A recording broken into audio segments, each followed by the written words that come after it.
Hi viewers, welcome back to South Tube. நாம இன்னைக்கு Bengaluru தொட்டபானஸ்வாடி bus ஸ்டாண்டுக்கு பக்கத்துலேயே அமைஞ்சிட்டு இருக்க பெங்களூர்ல ரொம்பவே பழமையான ஃபேமஸான கோயில் சொல்லப்படுற ஆஞ்சநேயர் கோயில், மடகதேஸ்வரி மகாலட்சுமி கோயில், உமா மகேஸ்வரி கோயில், மகுந்தம்மா கோயில்களை பத்தி தான் பார்க்க போறோம். முதல்ல நம்ம ஆஞ்சநேயர் கோயிலுக்கு போய் தான் தரிசனம் செய்ய போறோம். ஆஞ்சநேயர் கோயிலுக்கு போய் அர்ச்சனை பண்ணணும்னு நினைச்சீங்கன்னா இந்த ஸ்ட்ரீட்லயே நிறைய கடைகள் இருக்குது.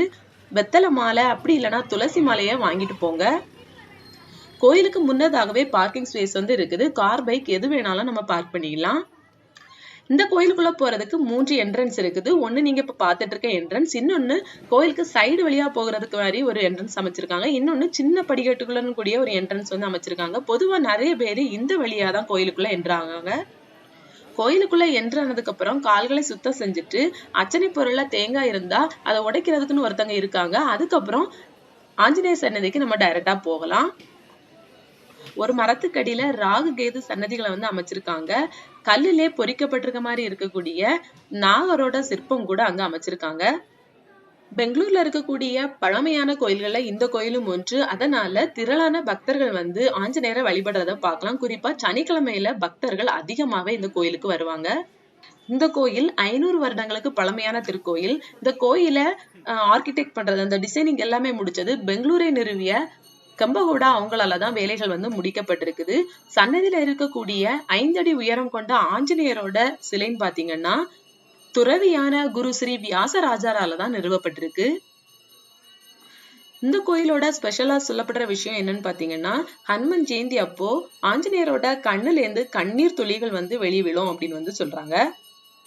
ஆஞ்சநேயரை ஒவ்வொரு நாளும் ஒவ்வொரு விதமா அர்ச்சகர்கள் அலங்கரிச்சு வைப்பாங்க. வடை மாலை, வெத்தலை மாலை, துளசி மாலை அப்படி இல்லைன்னா வெண்ணையாலை கொண்டு ஃபுல்லாவே அலங்கரிச்சு வச்சிருப்பாங்க. நிறைய பேரு தங்களோட வேண்டுதலுக்காக வடமலையை வீட்லயே ப்ரிப்பேர் பண்ணிட்டு சுவாமிக்கு அணிவிக்கிறாங்க. அர்ச்சனைகள் முடிஞ்சதுக்கு அப்புறம் அந்த வடை எல்லாமே கொண்டு பக்தர்களுக்கு டிஸ்ட்ரிபியூட் பண்றாங்க.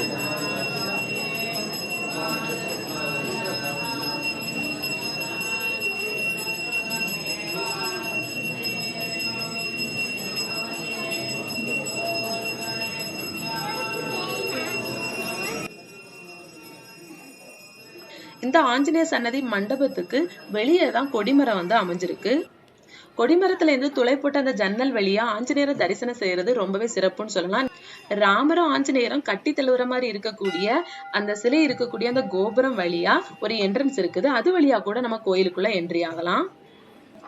ராமர், சீதா, லட்சுமணா அவங்களுக்குன்னு தனியா ஒரு சன்னதி எழுப்பப்பட்டிருக்குது. அவங்க முன்னாடி கூட ஒரு கொடிமரம் சின்னதா எழுப்பியிருக்காங்க.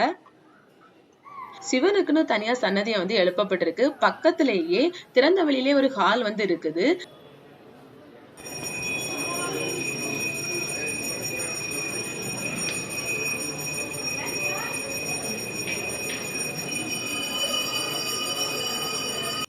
ஹாலோட சீலிங் சைடு வால்ல பாத்தீங்கன்னா ஆஞ்சநேயரோட வாழ்க்கை வரலாறை எடுத்து காட்டுற மாதிரி இருக்கக்கூடிய சிற்பங்களை ரொம்பவே கலர்ஃபுல்லா அட்ராக்டிவா அமைச்சிருக்காங்க.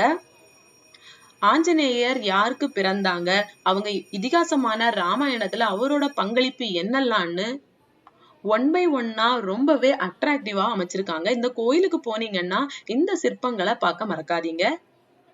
இந்த இடத்துல ஸ்டோன் டேபிள் கூட இருக்குது. அர்ச்சனைகள் முடிச்சதுக்கு அப்புறம் இந்த பிளேஸ்ல உட்கார்ந்து கொஞ்ச நேரம் ரிலாக்ஸ் பண்ணிட்டு கூட போகலாம். இதை ஒட்டியபடியே பாத்தீங்கன்னா கோயிலோட கல்யாண மண்டபம் கூட இருக்குது. இந்த கோயிலோட கார் ஃபெஸ்டிவல் ரொம்பவே விமர்சையா நடைபெறும். கார் ஃபெஸ்டிவல் இப்போ யூஸ் பண்ணக்கூடிய அந்த வாகனங்கள் எல்லாமே இந்த இடத்துல நம்ம பார்க்கலாம்.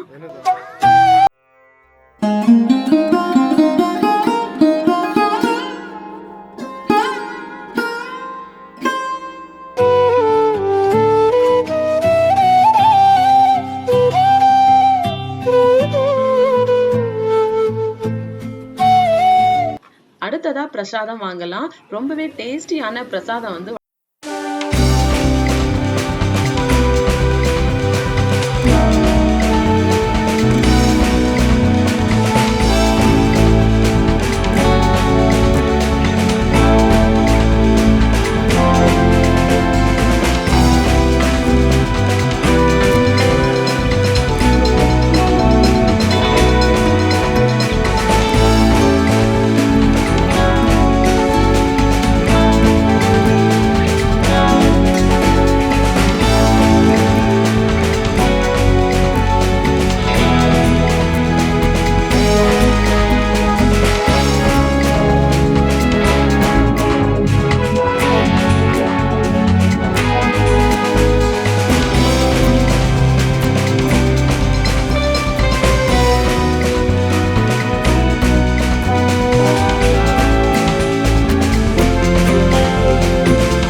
அடுத்ததா இந்த கோயில்ல இருந்து 100 மீட்டர் டிஸ்டன்ஸ்ல அமைஞ்சிருக்க உமா மகேஸ்வரி கோயிலுக்கு போகலாம்.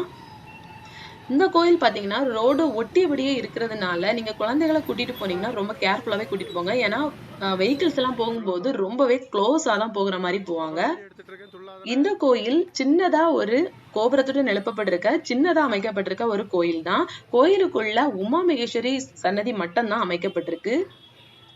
இந்த கோயிலுக்கு ஒட்டியபடியே பின்னாடி பாத்தீங்கன்னா ராககேதுக்குன்னு சன்னதிகள், அதுக்கப்புறம் நாகராஜ சன்னதிகள் அப்படின்னு அரச மரத்துக்கு கீழே வந்து அமைச்சிருக்காங்க.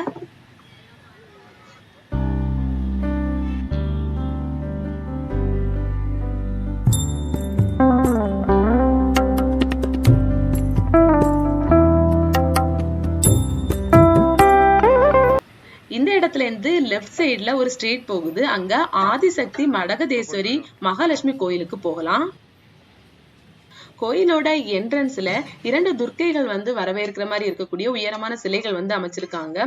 கோயிலோட கோபுரத்திலயுமே பாத்தீங்கன்னா மடகதேஸ்வரி அம்மன், துர்க்கை அம்மன், மகாலட்சுமி அவங்களுக்கெல்லாம் பெரிய பெரிய அட்ராக்டிவான அழகான சிலைகள் வந்து அமைச்சிருக்காங்க. ஆனா அந்த கோபுரத்தை ஒட்டியபடியே ஒரு கூரை வந்து அமைச்சிருக்கிறதுனால கரெக்டா அதை வந்து வீடியோ எடுக்க முடியல. இருந்தாலுமே பாம்பு வந்து கொடை பிடிச்சிருக்க மாதிரி இருக்கக்கூடிய மடகதேஸ்வரி அம்மனோட சிலை வந்து ரொம்பவே அழகா இருக்குது. உங்களுக்கு இப்ப நீங்க பார்த்தாலே தெரியும். கோயிலுக்குள்ள பாத்தீங்கன்னா 4 அடி உயரம் கொண்ட மடகதேஸ்வரி அம்மனை தரிசனம் செய்யலாம். கோயிலோட சைடு வால்ஸ்லயுமே பாத்தீங்கன்னா அம்மன் டிஃப்ரெண்டான வாகனத்துல அமர்ந்திருக்க சிலைகளை வந்து தரிசனம் செய்யலாம். காளி அம்மனோட சிலை, துர்க்கை அம்மனோட சிலை, மகாலட்சுமியோட சிலைகளை வந்து தரிசனம் செய்யலாம். கோயில்ல நவகிரக சன்னதி கூட அமைஞ்சிருக்கு. கோயில்ல பிரசாதமும் வழங்க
இருந்து 400 மீட்டர் டிஸ்டன்ஸ்ல அமைஞ்சிருக்கா மகுந்தம்மா கோயிலை தான் பார்க்க போறோம். இந்த கோயில் ரொம்பவே அமைதியா இருந்துச்சு. பக்தர்கள் யாரும் வந்த மாதிரி தெரியல. நாங்க போன நேரத்திலேயே ஒரு 2-3 பேர் தான் வந்திருந்தாங்க. இந்த இடம் வந்து வில்லேஜா இருந்த நேரத்துல இந்த கோயில் ரொம்பவே ஃபேமஸா இருந்திருக்குது. இப்போ வந்து ஃபெஸ்டிவல் டைம் அந்த நேரத்துல மட்டும்தான் திரளான பக்தர்கள் வந்து இங்க கூடுறத பார்க்கலாம். அதே மாதிரி நடக்கக்கூடிய கார் ஃபெஸ்டிவல் வந்து ரொம்பவே விமர்சையா நடைபெறுது. கோயில்ல கோயிலோட மண்டப அந்த மேல் பகுதியில எல்லா தேவிகளோட சிலைகள் வந்து அமைச்சிருக்காங்க. கோயிலுக்குள்ள மகுந்தம்மா தேவி, வீரபத்ரர், சிவன், சில சித்தர்களுக்கான சிலைகளை வந்து அமைச்சிருக்காங்க. ஆர்டிபிஷியலா செய்யப்பட்ட சில சித்தர்களோட சிலைகளை வந்து அமைச்சிருக்காங்க. இந்த மண்டபத்துக்கு அப்படியே வெளியே தான் கல்லால் செய்யப்பட்ட கொடிமரம் கூட அமைச்சிருக்காங்க. இங்க இருக்கக்கூடிய மரத்தை கீழேயே பிள்ளையாரோட சிலைக்குன்னு தனி சன்னதிகளா, ராகு கேது, நாகராஜாக்கள், நவகிரக சன்னதி அப்படின்னு எல்லாமே இங்கேதான் அமைச்சிருக்காங்க. நீங்க இந்த பகுதிகளை சேர்ந்தவங்களா இருந்தீங்கன்னா, இந்த கோயில்களுக்கெல்லாம் ஆல்ரெடி நீங்க பயணிச்சிருந்தீங்கன்னா, கோயில்களை பத்தின இன்ஃபர்மேஷன் ஏதாவது தெரிஞ்சுன்னா கண்டிப்பா கமெண்ட்ல தெரிவிங்க. இன்னொரு வீடியோல சந்திக்கலாம். நன்றி.